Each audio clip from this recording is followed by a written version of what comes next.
The house had always seemed too big for just my father after Mom disappeared. 3 stories of Victorian architecture, with wraparound porches and those distinctive gables that made it look like something from a Gothic novel. When Dad announced he was giving it to us as a wedding gift, I was surprised. He'd always been protective of the place, especially the master bedroom, which had remained locked since that summer in '87. "It's time," he'd said, pressing the old brass key into my palm. "The house needs young blood. New memories."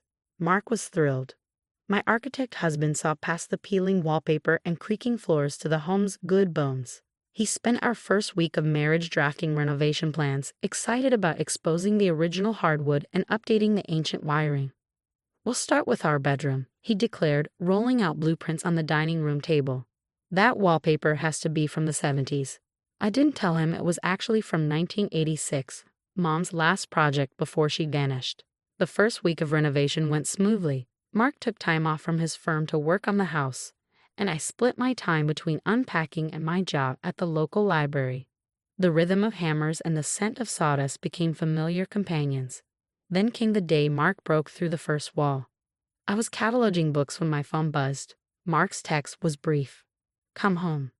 Now, I found him in what would be our bedroom, covered in plaster dust, holding a yellowed envelope.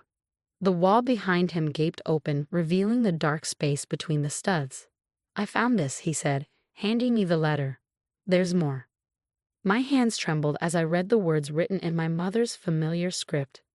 "Helen, if you're reading this, I'm already dead. Whatever you do, don't let them back into the house. The walls aren't hollow, they never were. I should have told you sooner, but they wouldn't let me.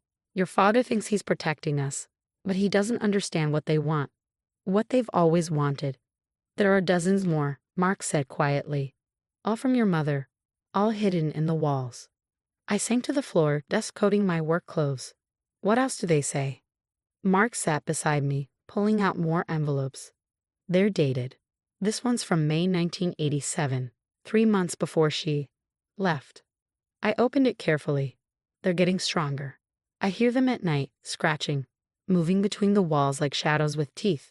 Your father says I'm imagining things, that the medication will help. But the pills just make it harder to stay awake. And we have to stay awake, Helen. They hunt in our dreams. "This has to be some kind of joke," Mark said, but his voice lacked conviction. "Maybe she was sick. You said she had depression." "That's what Dad told everyone."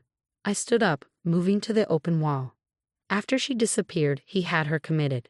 Said she had a breakdown, gone to a facility upstate. But there was never any paperwork, no records." Mark joined me at the wall, shining his phone's flashlight into the gap. The beam caught something that glinted dully. "There's something else in there." He reached in, grunting with effort, and pulled out a small tin box, the kind Mom used to keep her jewelry in. Inside was a key I'd never seen before, heavy and ornate, and another note. The basement door. The real one, behind the shelves. They came from there first, scratching their way up through the house like rats in the walls. But they're not rats, Helen. They were never rats. "What basement door?" Mark asked. "I've only seen the one to the coal cellar." My throat went dry. Mom used to talk about another door.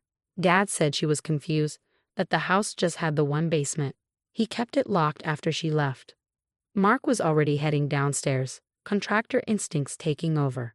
Houses this old often had multiple cellar entrances, for delivery, storage, or other things, I whispered, following him. The basement door, the only one we knew, was locked as always. But Mark had removed the shelving unit along the far wall during his initial inspection, revealing bare stone foundation. Except it wasn't all stone. "There," he said, running his hands along the wall. "This section's different. Newer brick, made the early 1900s. And look." His fingers found a seam, barely visible in the dim light. A doorway, bricked over and plastered to match the foundation. I held up the key from the tin. "Think this is what she meant?" "Only one way to find out." Mark grabbed his sledgehammer from his tools. "Stand back." The brick gave way easily, too easily, like it had been waiting for us. Behind it was a door of dark, stained wood, with a keyhole that matched our key perfectly. "We don't have to do this," Mark said softly. "We can brick it back up, sell the house." I thought of Mom's letters, Of all the nights I'd heard her pacing, talking about scratching in the walls. Of Dad's insistence that she was sick, imagining things. No, I put the key in the lock. I need to know. The door opened with a sound like a sigh. Beyond it, stairs led down into darkness. The beam of Mark's flashlight showed rough stone walls slick with moisture, descending deeper than any normal basement should go. And from below, so faint we might have imagined it, came a sound. Scratching. Helen. Mark's voice was tight. We should call someone. The police, or the police who helped Dad cover up Mom's disappearance. I took the first step down. No, whatever's down there, whatever she was trying to tell me, I have to know. The stairs seemed to go down forever. The air grew colder, heavier with each step. Our flashlight beams caught movement at the edges of darkness, or maybe it was just shadows playing tricks. Then we reached the bottom, and the beams fell on the far wall. More letters. Hundreds of them, pinned to the stone like wallpaper. All in Mom's handwriting, all dated after her supposed disappearance. The most recent was from last month. Oh God, I breathed, reading the first lines. She's alive. She's been down here the whole time. And from the darkness behind the forest of letters came a voice I hadn't heard in 35 years. Helen, is that you? Mom. My voice cracked as the flashlight beam searched the darkness. She emerged from behind a stone pillar, thin and pale as paper, but unmistakably my mother. Her hair had gone completely white, but her eyes, my eyes, were the same deep brown I remembered. You shouldn't have come, she whispered, glancing nervously at the shadows. It's not safe. They'll know you're here.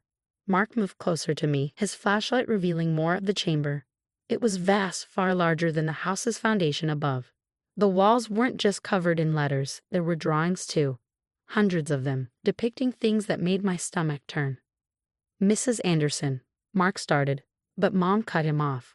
Quiet, she pressed a finger to her lips. They hear everything. The walls have ears. Literally. I took a step toward her, but she backed away. Mom, what happened? Dad said you were sick, that you left. She laughed, a hollow sound that echoed off the stone. Left? No, Helen. I tried to leave, many times. But they wouldn't let me. Your father wouldn't let me. Dad, he did this. He made a deal. She moved to one of the walls, touching a letter dated 1962. His father made it first, when they built this house. A bargain with them. Success, wealth, power, all for a price. Mark's flashlight caught something moving in the corner. When we turned to look, there was nothing there. What price? I asked, though part of me didn't want to know. A guardian, Mom said. Someone to stay down here. To feed them, talk to them. Keep them company, she smiled savely. Your grandmother did it first. Then, when she died, your father needed someone else. That's when he met me. The scratching sound was getting louder, coming from inside the walls. He didn't tell me at first, Mom continued. Not until after we were married. Not until I was pregnant with you. Then they wanted me. Said a child wasn't part of the deal. Jesus, Mark breathed. The whole house is alive, Mom finished. Or something like it. They live in the walls between worlds. Your father's family has been their caretaker for generations.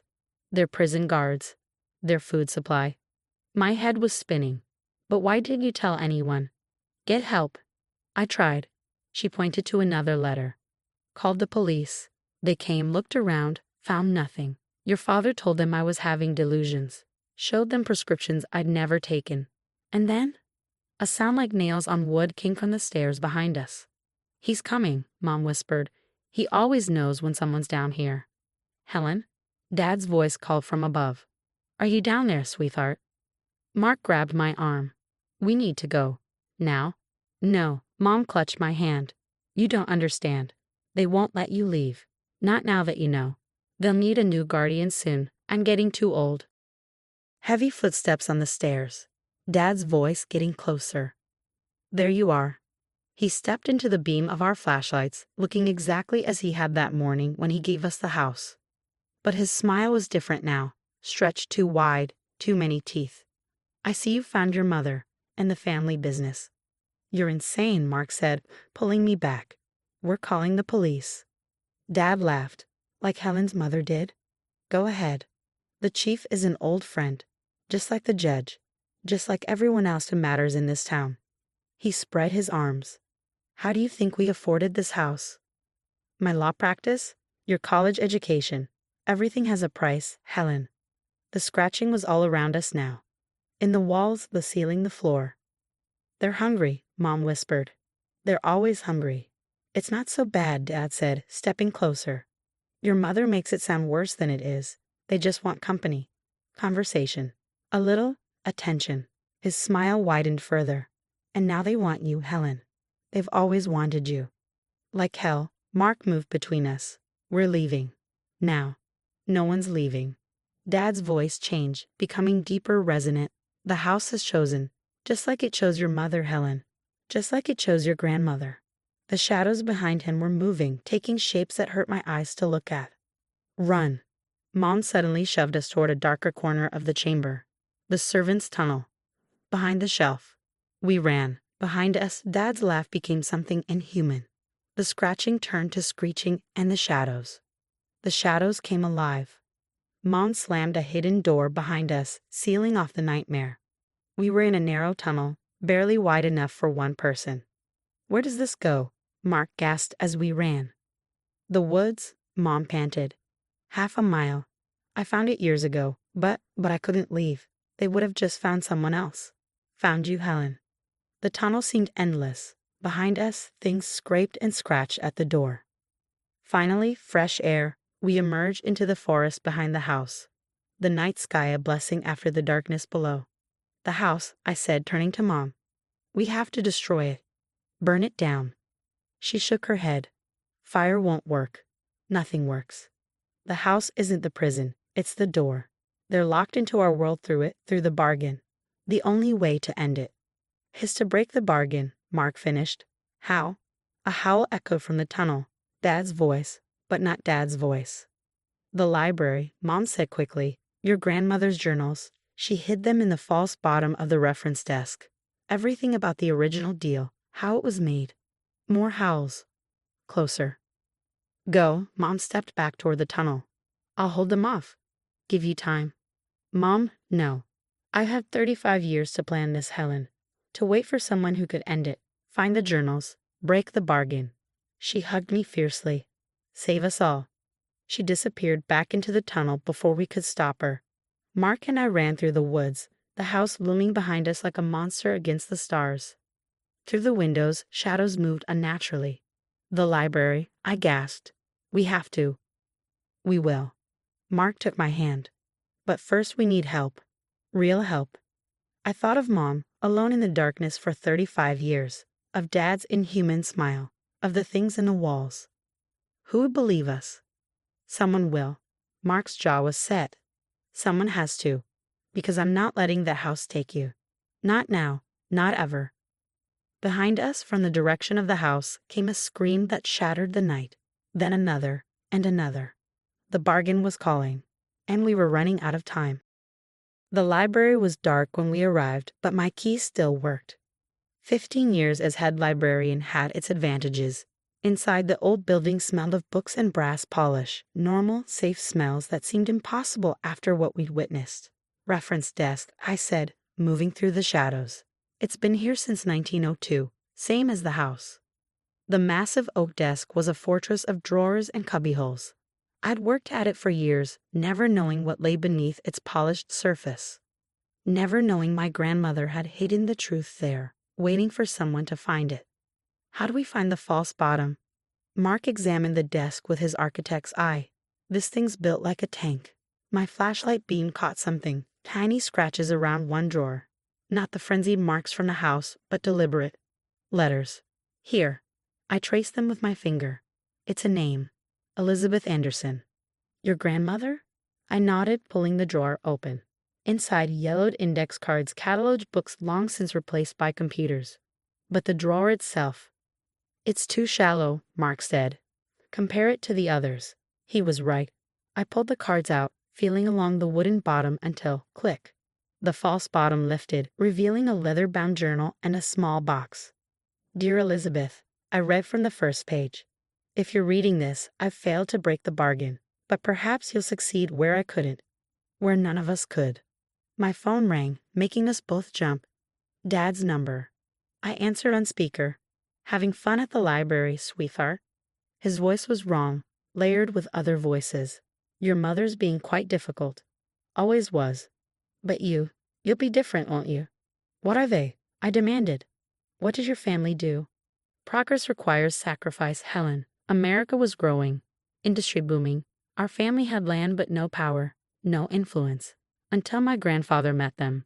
The things in the walls. They needed a way into our world. We needed success. A simple trade. He laughed that horrible laugh again. A door for a door. Our house for their power. All it required was a guardian. Someone to feed them. Feed them what? Fear, pain, loneliness. Such exquisite emotions. Your mother's been quite the feast these past decades. Mark grabbed the journal, flipping pages frantically. There has to be something. You have 1 hour, Dad's voices said. Then they start taking pieces of her. Small pieces at first. Come home, Helen. Accept your inheritance. The line went dead. Here. Mark pointed to a page. Your great-grandfather didn't just make a deal. He performed a ritual. Blood magic. I read quickly. The bargain must be sealed with the blood of the family, renewed with each generation.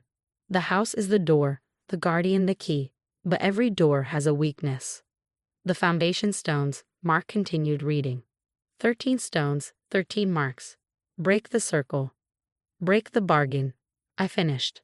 Something scratched at the library windows. Shadows moved against the streetlights. They're coming. I grabbed the journal and box. We need weapons, something to break stone. Mark was already moving. Hardware store, 3 blocks, then the house. We ran through empty streets, the shadows following.